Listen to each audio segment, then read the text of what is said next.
Well, what's going on, guys? Welcome back. So today I want to talk about the dreadful, absolute dreadful symptoms of heart anxiety and cardiophobia.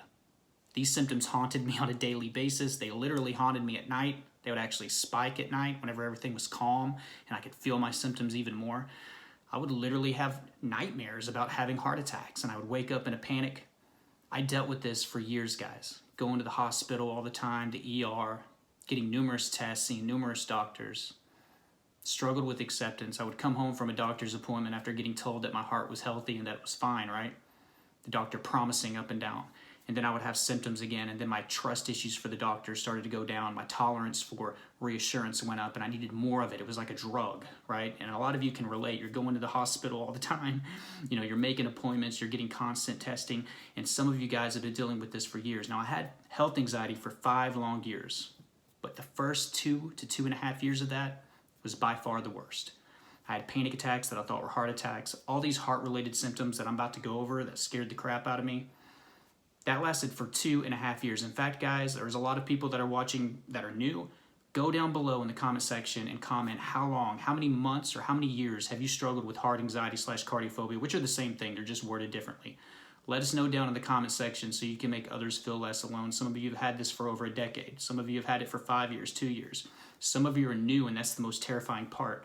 The first few months, right? That first really bad panic attack where you thought you were going to die and that you thought something was wrong with your heart and it solidified up here in your subconscious. And then you have this list of symptoms that you can't seem to get rid of. We're going to discuss those right now. But before we jump into this, guys, I have to remind you, if you have not seen a doctor for initial reassurance, it doesn't matter what I say. You're always going to wonder, what if? What if it's something serious? So make that initial appointment with your doctor. Get reassurance, get all the testing that you need, get it out of the way so you can finally start to work on acceptance. Let's jump into this video. So the first symptom, guys, the mag daddy of them all, anxiety-related chest pain. This scared the crap out of me. It always made me feel like I was on the verge of death, on the verge of having a massive heart attack. Now, as far as where I had chest pain, I had it everywhere. There's not one of you that are not going to be able to relate with me. I would have it up top, right here, right beneath my throat. I would have it down below, right below my sternum. I'd have it right in the center, which really scared the crap out of me. That's what we read about on Google, right? Don't Google, but that's what we read, right in the middle of your chest, or the left side, especially as well. That would be associated with a heart attack, where there were days where it would be solely in the center and solely on the left, or both.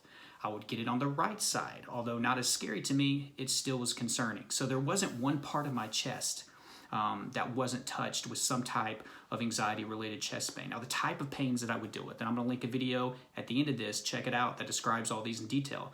But I would have shooting pains, I would have sharp pains whenever I would take a deep breath, and then a lot of times I would just have this dull ache that never seemed to go away. I would have chest pains sometimes sporadically throughout the day. As I advanced further along in my anxiety and I started to gain a little bit more acceptance, this would happen a lot less often. Usually it would just be associated with anxiety attacks, panic attacks, or just a few times a day. But in the beginning, guys, I would go weeks and months where the moment I woke up, I had a dull ache in my chest. So at the bare minimum, I would have a dull ache that was a reminder like, hey, I'm still here. There may be something wrong with your heart. It was just constantly annoying, nagging. It was a nuisance, all right? So I'd have sharp pains, radiating pains that would go to my back, over to my left side, which scared me, right? If you read online about the left arm pain and stuff like that, and back pain, sometimes up into your neck and jaw area, they're going to tell you heart attack. Again, if you've been checked out by a doctor and trying to move forward with acceptance, you know, that's what we have to do.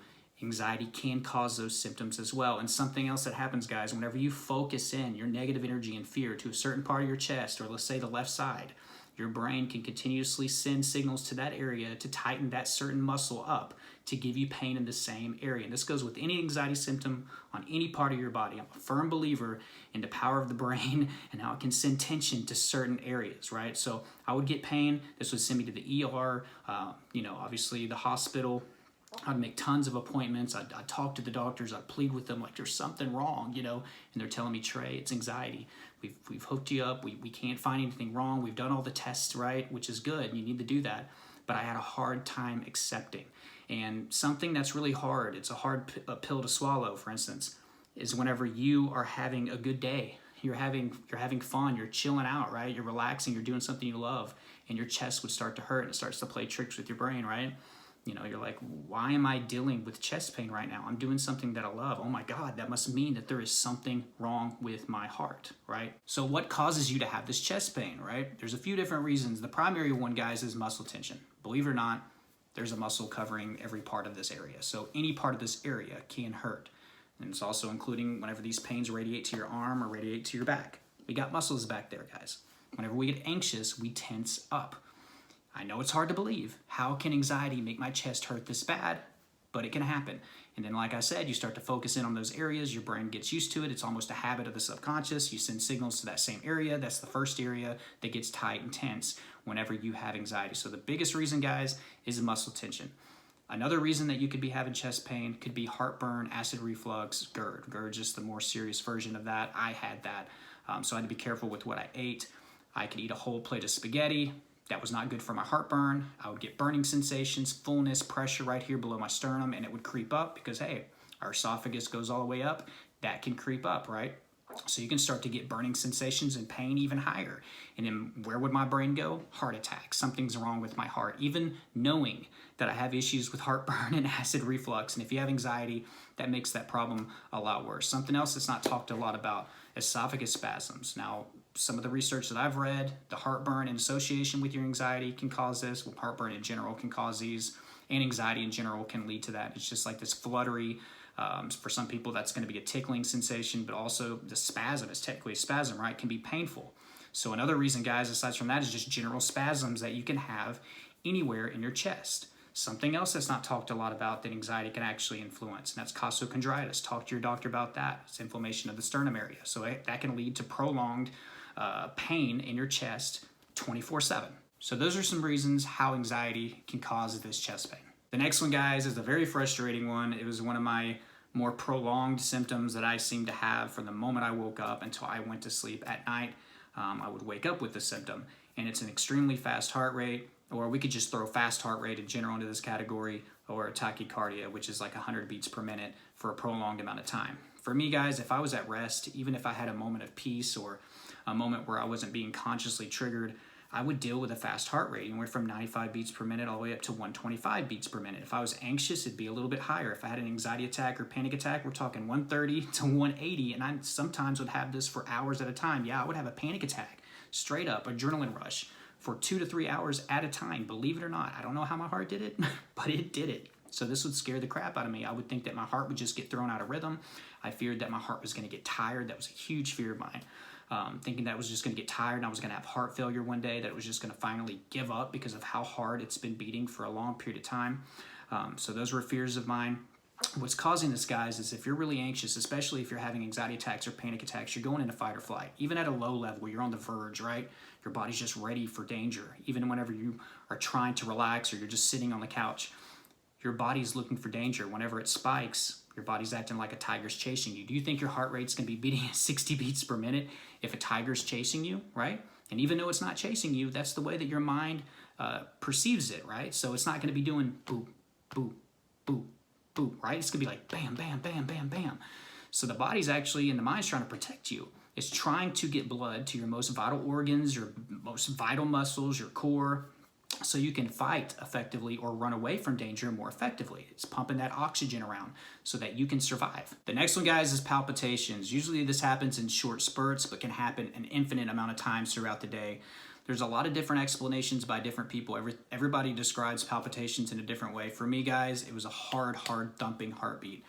Say you're walking through the hall and it's dark and then one of your siblings jumps out and scares you. You know that big thumping in your chest? I would have that, but even faster.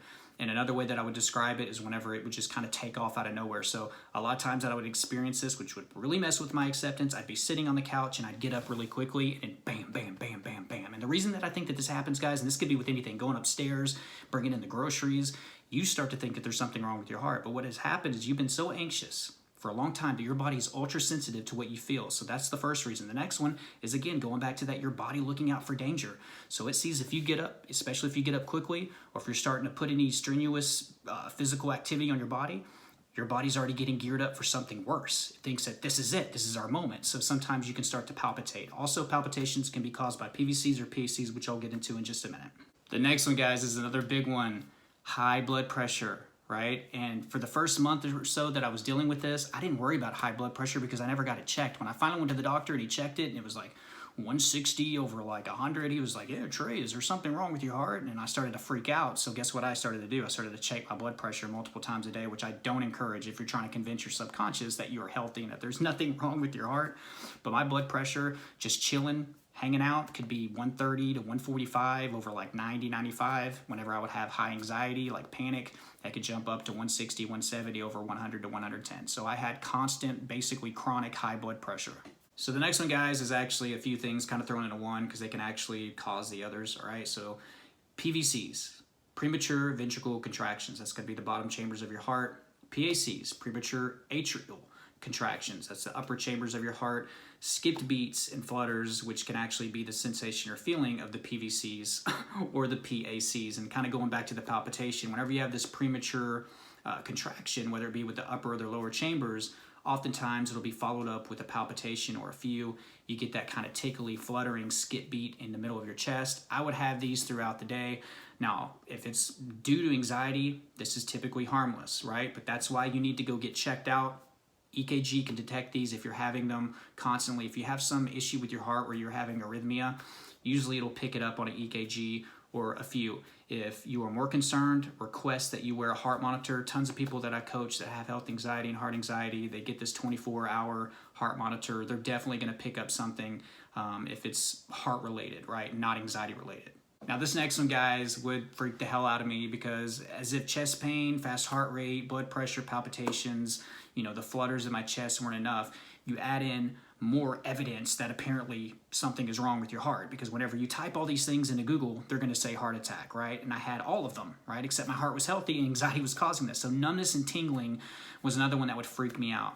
Something that happens when you're anxious, even at low levels, but especially whenever you have anxiety attacks, panic attacks, you're in survival mode, you're in fight or flight, your body is trying to survive. So it's trying to get the blood. Remember, we talked about it pumping faster, but it's trying to get it to your most central, your most core, your most vital organs and muscles so you can survive, all right? So blood flow leaves the fingers. Blood flow can leave the hands all the way up to your mid-arm. It can leave the extremities of your face, your lower legs, your feet, your toes. This also can lead to cold hands and cold feet. Whenever you take blood flow away from those areas, they can become numb, they can tingle, and the temperatures in that area can drop. Unfortunately for me, I worried about the left side, so guess where I would get a lot of these symptoms? On the left side. So I got numbness and tingling in my left arm. I'm freaking out, thinking that I'm having a heart attack, and guess what? Grabbing the keys and I'm driving to the hospital. And the next one, guys, is another scary one, obviously, and that's shortness of breath. Nobody likes to feel out of breath, especially if we're sitting still. I'm sitting in this chair. Why am I breathing so hard? Why am I hyperventilating? Why do I feel like I can't get a deep breath? And a lot of this is because your diaphragm's restricted. You're doing a lot of shallow breathing. You're getting enough oxygen.